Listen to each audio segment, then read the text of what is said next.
நண்பர்களுக்கு வணக்கம். இந்த வீடியோவில் ரொம்ப ஒரு முக்கியமான விஷயத்தை பற்றி பார்ப்போம். கண்டிப்பாக வீடியோ ஸ்கிப் பண்ணாமல் பாருங்கள். இன்றைக்கி இந்திய பொருளாதாரத்தில் பார்த்தீங்கன்னா ஒரு வரலாற்று சிறப்புமிக்க நாள் அப்படின்னு தான் சொல்கிறாங்க.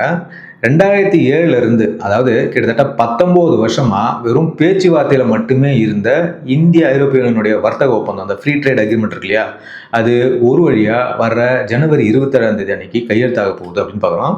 இது சும்மா ஒரு சாதாரண டீல்லாம் கிடையாது. இந்தியா ஒரு ட்ரெண்ட் செட்டராக மாறிடுறத காமிக்கிறது தான் இது அப்படின்னு நம்ம பார்க்குறோம். வாங்க இதோட பின்னணி, இதனால் நமக்கு ஏற்படக்கூடிய பயன்கள் எல்லாமே ஃபுல் டீட்டெயிலாக வீடியோவில் போயிட்டு பார்க்கலாம். சரி, 19 வருஷம் போராட்டம் ஏன் இவ்வளோ லேட் அப்படின்னு நம்ம பார்க்கும்போது, இந்த டீல் பற்றி முதல்ல 2007 தான் பேச ஆரம்பிச்சிருக்காங்க அப்படின்னு பார்க்குறோம். ஆனால் இந்த கார் ஆகட்டும், மதுபானம் ஆகட்டும், டேட்டா பாதுகாப்புன்னு பல விஷயங்களில் இவங்களுக்கும் நமக்கும் ஒத்து வராமல் போச்சு அப்படின்னு பார்க்கப்படுது. காரை பொறுத்த வரைக்கும் பார்த்தீங்கன்னா அங்கேருந்து இம்போர்ட் பண்ண நம்ம 100% போடுவோம். இன்னும் ஈவன் அதிக லக்ஸரி காருக்கெலாம் 300% போடுவோம். இந்த மாதிரி நிறைய பிரச்சனைகள் இருந்துச்சு. அதெல்லாம் அவங்க நெகோஷியேட் பண்ணிட்டே இருந்தாங்க. 2013 இருந்து 2021 வரைக்கும் பார்த்தீங்கன்னா இந்த கோப்பு தூசு தட்டாமல் அப்படியே இருந்துச்சு அப்படின்னு பார்க்குறாங்க.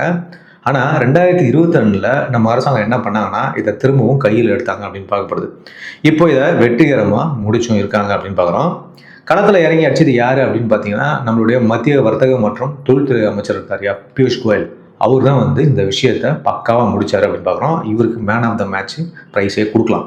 இந்த மாதம், அதாவது ஜனவரி 8 மற்றும் 9 தேதிகளில் அவர் பெல்ஜியம்னுடைய தலைநகர் பிரசல்ஸ்க்கு போயிட்டு நேரடியாக அங்கே உட்காந்து ஐரோப்பிய ஒன்றியத்தினுடைய வர்த்தக ஆணையர் மார்க்கோஸ் செர்பியோக்காவுக்கு மீட் பண்ணி உட்காந்து இதை பேசி முடிச்சிருக்காரு அப்படின்னு பார்க்கப்படுது. ஸோ இப்போ எல்லா மேட்டரும் ரெடியாக இருக்குது. வர ஜனவரி 26 அன்னைக்கு டெல்லியில் நடக்க போகிற இந்த இந்தியா மற்றும் யூரோப்பிய யூனியன் சப்மிட் நடக்குதுன்னு வச்சுக்கோங்களேன். ஸோ இதில் அதிகாரப்பூர்வமாக இந்த விஷயத்து சம்மந்தமாக கையெழுத்து போடுறாங்க அப்படின்னு பார்க்கப்படுது. யாராவது இதில் கலந்துக்கலாங்க அப்படின்னு பார்த்தீங்கன்னா நம்ம இந்தியா சார்பில் பிரதமர் நரேந்திர மோடி கலந்துக்கிறாரு. ஐரோப்பிய ஒன்றியத்தினுடைய சார்பில் பார்த்தீங்கன்னா இந்த ஐரோப்பிய ஆணையத்தினுடைய தலைவர் இருக்காங்க இல்லையா, உர்சுலா வான் டெர் லேயன், இவங்க, அது மட்டும் இல்லாமல் ஐரோப்பிய கவுன்சிலுடைய தலைவர் ஆண்டோனியோ கோஸ்டா, இவங்கெல்லாம் கலந்துக்கிறாங்க அப்படின்னு பார்க்குறோம். சரி, இந்த டீலில் இருக்கக்கூடிய மிக முக்கியமான விஷயம் என்ன அப்படின்னு பார்க்கும்போது, இந்தியா தன்னோட நிபந்தனைகளை ரொம்ப ஸ்ட்ராங்காக முன் வச்சு தான் இந்த விஷயத்தை முடிச்சிருக்கு அப்படின்னு பார்க்குறோம். முக்கியமான நிபந்தனை என்னன்றது நமக்கு நல்லாவே தெரியும்.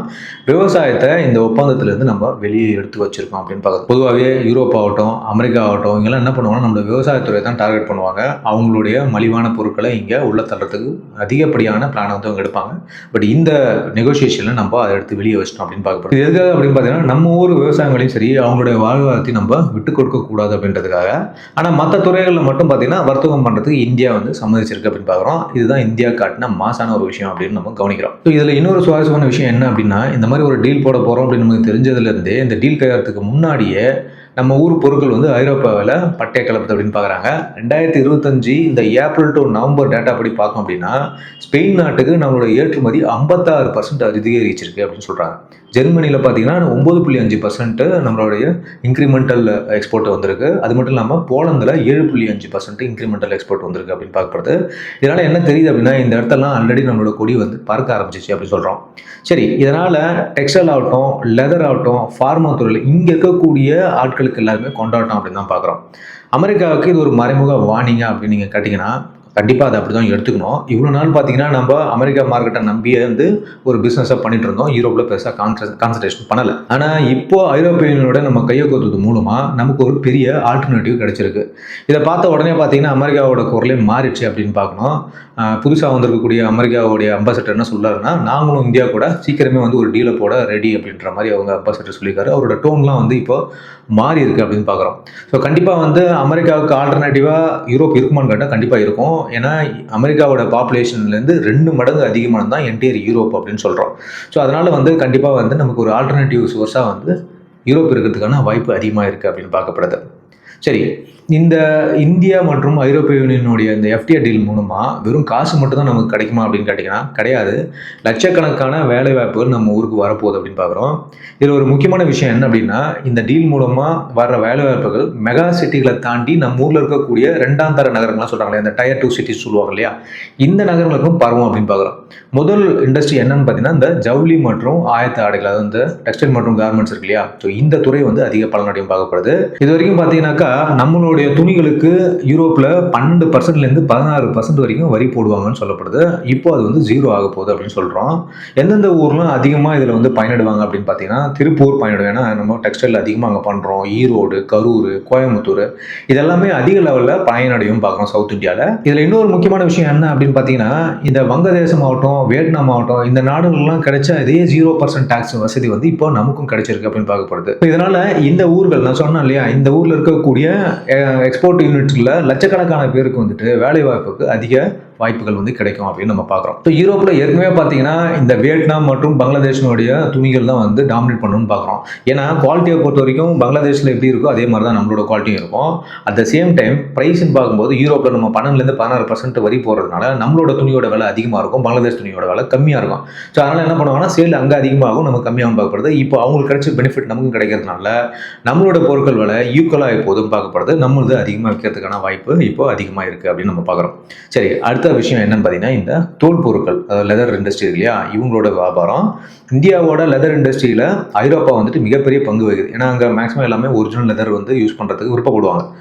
வரி குறையிறதுனால இங்கே புதிய முதலீடுகள் வந்து குவியும் அப்படின்னு நம்ம பார்க்குறோம். எந்தெந்த ஊர்லாம் வேலைவாய்ப்பு அதிகமாக வரும் அப்படின்னு பார்க்கும்போது வேலூர் இருக்கு இல்லையா, அதாவது ஆம்பூர், வாணியம்பாடி, ராணிப்பேட்டை, அப்புறம் சென்னை, இங்கெல்லாம் வந்து நமக்கு லெதர் இண்டஸ்ட்ரி அதிகம். ஸோ இங்கே இருக்கக்கூடிய இண்டஸ்ட்ரிகளுக்கு அதிக வாய்ப்பு கிடைக்குதுன்னு பார்க்க போகிறது. அது மட்டும் இல்லாமல் ஷூக்கள் ஆகட்டும், பேக்குகள் ஆகட்டும், இந்த மாதிரி தயாரிக்கக்கூடிய யூனிட்டுகளை அடிமட்ட தொழிலாளர்களிருந்து டிசைனர்ஸ் வரைக்கும் வேலைவாய்ப்பு அதிகமாக இயக்கணும் அப்படின்னு பார்க்குறோம். மூணாவது வந்து நம்மளுடைய மிகப்பெரிய இண்டஸ்ட்ரி, அதாவது நம்ம மருந்துகள் மற்றும் ரசாயனம் அப்படின்னு சொல்கிறோம்.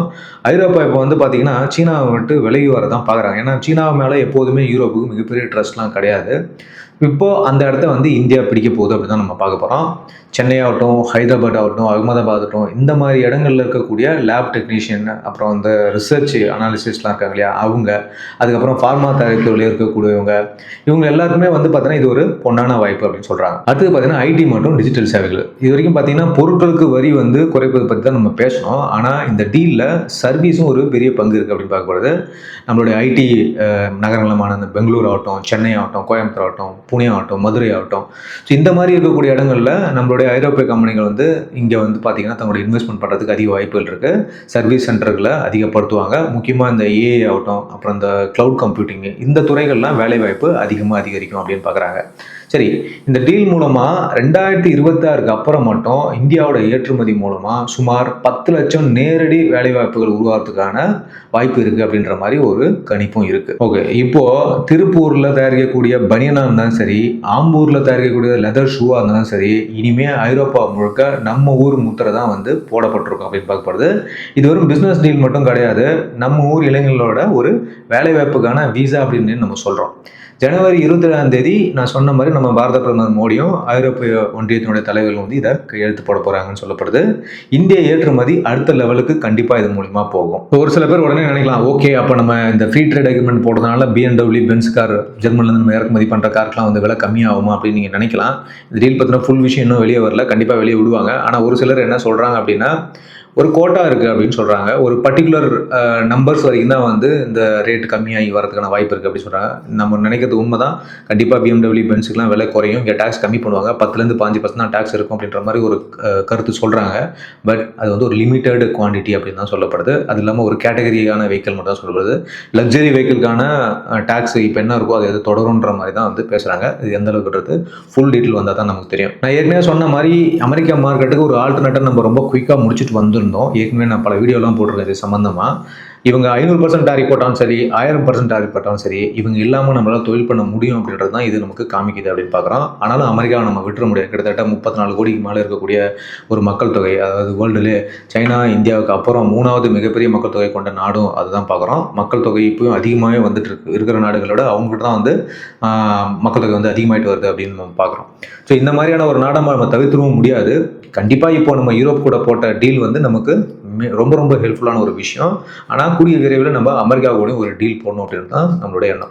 ஓகே மக்களே, ஸோ இந்த டீல் பற்றின உங்களோட கருத்து என்ன அப்படின்னு நீங்கள் சொல்லுங்கள். அது மட்டும் இல்லாமல் நம்ம ஏன் சைனா கூட இந்த மாதிரி ஒரு டீலை போடக்கூடாது, போட்டால் நமக்கு என்ன பாதிப்பு வரும், இல்லை நமக்கு என்ன பெனிஃபிட் வரும்னு சொல்லிட்டு உங்களுடைய நாலேஜ் மூலிமா கருத்துக்களை நீங்கள் தெரிவிங்க. ஓகே, மீண்டும் ஒரு நல்ல இன்ஃபர்மேட்டிவ் வீடியோட உங்களை நான் சந்திக்கிறேன். நம்ம சேனல் சப்ஸ்கிரைப் பண்ணுங்கள், வீடியோக்கு லைக் பண்ணுங்கள். மீண்டும் சந்திப்போம். Thank you, bye, Jai.